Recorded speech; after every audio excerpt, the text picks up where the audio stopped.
นหลายคนกับคอมเมนต์ถามเรื่องสแกวเราก็เอาพัวแล้ว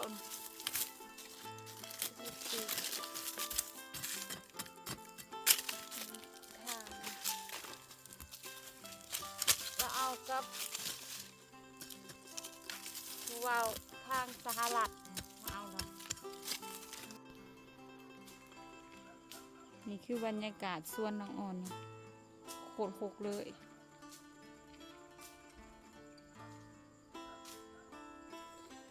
สบายดีสบัดดีเนาะพ่อแม่พี่น้องมื้อนี้มีอยู่กับสองน้องอ่อนชาลาวใจนะน้องอ่อนก็ได้ออกมาสวนเนาะมื้อนี้เนาะออกมาสวนมาเสียหญ้าเนาะเพื่อสิเตรียมการปลูกผักปลูกหมักหมองหมักไม้เองเนาะอ่อนสิมาเริ่มเลยแต่ว่าหญ้ามันก็หกกันเนาะเราก็บริสุทธิ์ก็ทิ้งได้เลยที่ตะวันตะเฮียมาสวนเลยก็ได้มาเสียหญ้ากระพงกระเพาะนี่เล็กน้อยเนาะคนกำลังสิตกเนาะมาเดือนอ่อนสิมาคนเบิ่งเลยว่ะวิธีชีวิตหวานเฮามันก็ประมาณนี้นะยามเดือน6 เดือน 7ก็ลำไห้ลำหน้ายามนี้ก็มาเสียหญ้าให้หญ้าสวนเนาะมันก็ประมาณนี้น้องอ่อนกับบุมีเนี่ยสิเว้าเนาะเดี๋ยวถ่ายคลิปน้องอ่อนสิเว้าเรื่องสักแก้วสุพรรณน้องเห็น FC คอมเมนต์คลิปสักแก้วหลายๆคนยังคอมเมนต์เห็นน้องอ่อนสิเว้าทุกคนพังอยู่ถ่ายคลิปเด้อถ่ายคลิปมีคำตอบเบิ่งคลิปให้สุดเด้อทุกคนบ่นำเอากับพางอกเนาะพางอกน้องอ่อนเป็นเบื้องซ้ายนะเพราะว่าน้องอ่อนแห้งเบื้องซ้ายเลยดึงเอาเบื้องซ้ายเนาะอ่อนก็บ่ได้ไปทางใดเนาะมาหัวมาสวนคือเก่าส่วนบุตรก็ประมาณนี้เนาะงานนี้มากก็เป็นมีตัวสวนเสียหญ้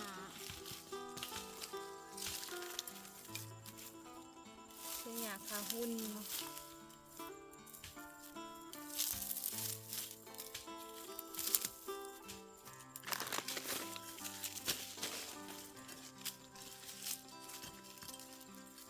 เดี๋ยวมาเสียหญ้าซอยเด้อเราจะบอกเรื่องคอมเมนต์ FC เนาะเห็น FC หลายคนกับคอมเมนต์เนาะให้ยังให้น้องอ่อนเฮ็ดคลิปกับสาวพรอีกกับคอมเมนต์มาเลยเดี๋ยวน้องอ่อนจะถ่ายคลิปวิธีชีวิตน้องพรให้เบิ่งเนาะเป็นยอดวิวกับดีเติบเนาะ2,000 ปลายหาฮอด5,000ก่อนเนาะจะเฮ็ดคลิปกับน้องพรต่อเนาะตอนนี้กำลัง2,000 ปลายทุกคนเขาให้กำลังใจในเด้อนอนก็ไม่ยังเพียงหยา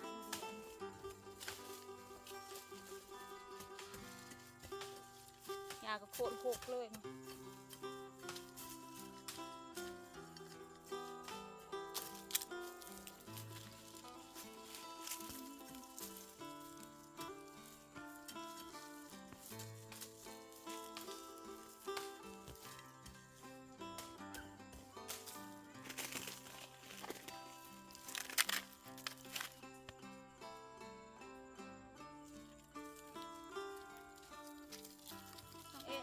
เห็นหลายคนกับคอมเมนต์เนาะเรื่องเศร้าแก้วเนาะเรื่องอ่อนเศร้าพังเนาะสนใจเศร้าแก้วฉันจะซีเนาะเศร้าแก้วเราเอาพัวได้เลยทุกคนเสียหยาซอยเด้อ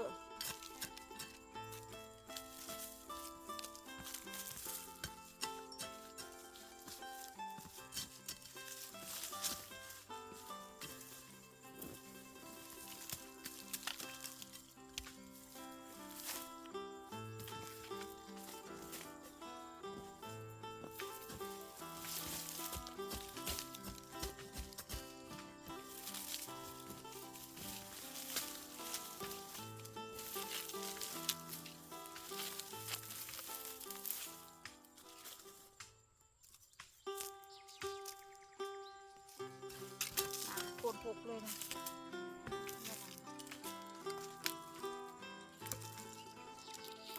โอเคทุกวางทุกปลำปลาเหลือ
ลายคนก็คอมเมนต์ถามเรื่องสแกว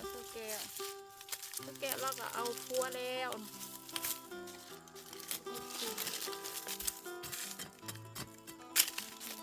ค่ะ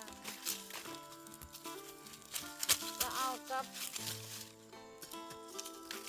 ว้าวทางสหรัฐเอาเนาะบ้านเนาะ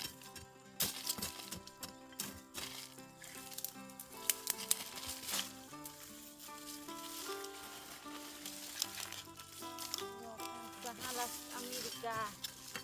สแกะเรากลายเป็นคุณนายแล้ว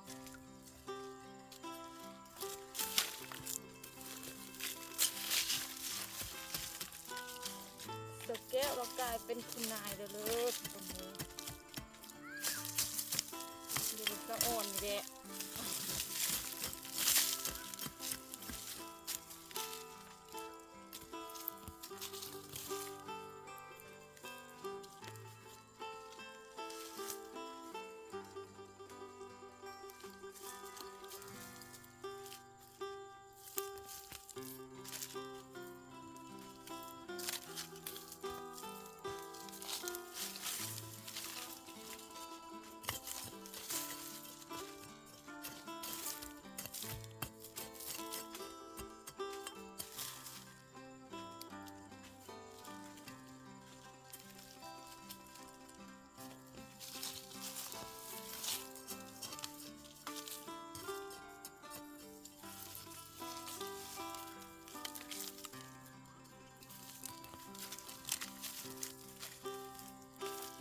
จักสิว่านะจักสิบอก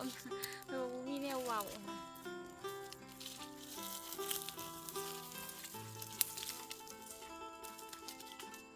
เราจะเฮ็ดคลิปเสียหยาทุกคนเบิ่งเนาะแล้วทุกคนสิถามว่าน้องออนไปทางใดคือเว้นลงคลิปน้องออนยังมาเสียหยาแล้วน้องออนจะสิไปถ่ายคลิปน้องพรเนาะคนคอมเมนต์มาเลยเด้อว่าน้องออนต้องเฮ็ดคลิปแนวไรต่างสิมียอดวิวขึ้น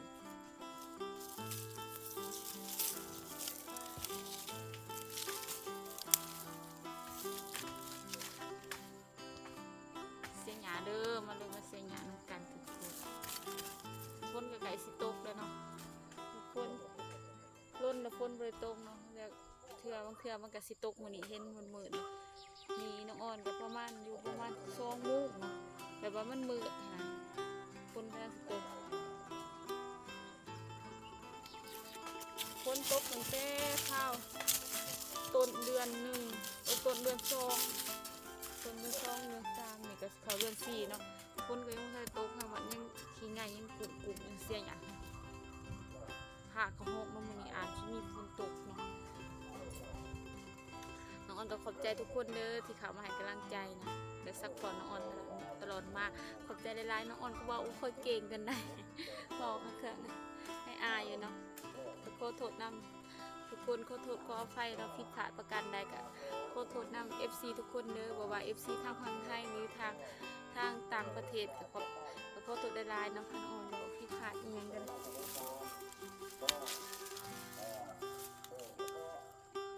ก็มียังเราเสียหยาน้องอ่อนก็เสียหยาเนาะเสียหยาเดี๋ยวเขาก็สิฮุบไปไวๆเนาะทางวัดเขาก็ประกาศเนาะ